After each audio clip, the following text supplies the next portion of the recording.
ওগো কি সর্বনাশ হলো গো আমার, কি সর্বনাশ হলো। ছোটর তো যাওয়ার হয়ে গেছে,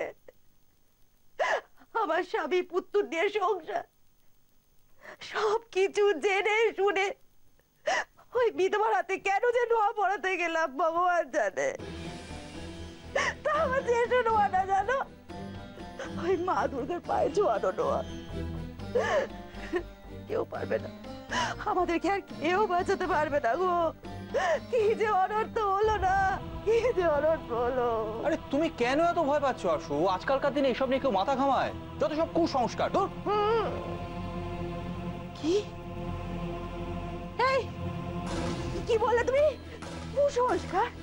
এই শোনো, এগুলো যদি কুসংস্কার হয়ে থাকে তাহলে ওই শালগ্রামী শিলা মেনে অগ্নি সাক্ষী করে কেন বিয়ে করেছিল আমাকে?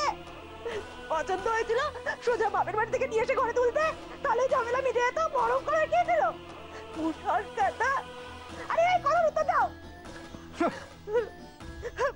বিয়েটা যে কেন করেছিলাম সেই ভগবান জানে, তো আর কিভাবে করেছিলাম সে তো অনেক পরের কথা। কি বললে? কি বললে তুমি আমাকে? একবার বল আমাকে।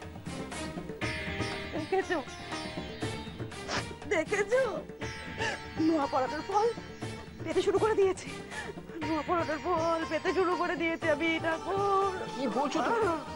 কি বলছো আশু? কেন তুমি কান্নাকাটি করছো? আমি আমি আমি সিরিয়াসলি কিছু বলি, আমার মুখে মুখে এসে গেছিল রাগের মাথায় কি বলি। দেখো দেখো, আমার বক্তব্য হচ্ছে যে আপাতত আমাদের উচিত সবাই মিলে চেষ্টা চরিত্র করে রিমা যাতে সুস্থ হয় সেদিকটা দেখা, তারপর দিনক্ষণ দেখে পুজো আর্চা করে প্রায়শ্চিত্ত করে নিলেই তো হলো। কিসের প্রায়শ্চিত্ত? কিসের প্রায়শ্চিত্ত শুনি? ছোটকে সুস্থ করে তারপরে আমাদেরকে নিয়ে গিয়ে ঘাটে তুলবেন না? বাহ, আমি যা বললাম তার এইটা মানে দাঁড়ায়? কিছু বুঝি না ভেবেছো? কিছু বুঝি না ভেবেছো? সব বুঝি।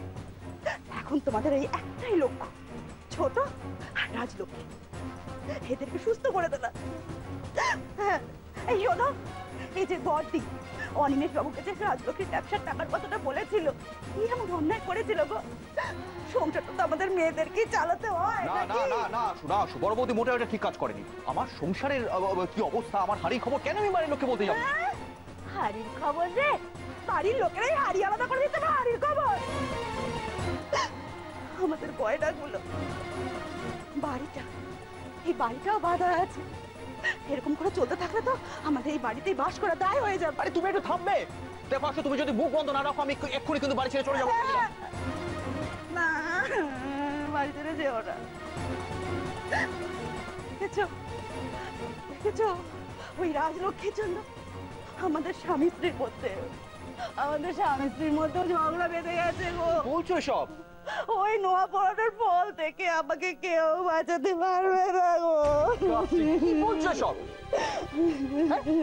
আমি ঠিক কথাই বলছি, ওই নোয়াটা পড়িয়েছি না সেই জন্যই এরকম হচ্ছে, আমাদের মধ্যে ঝগড়া হচ্ছে। নোয়া পড়ানো বাজে বাজে কথা বলছো।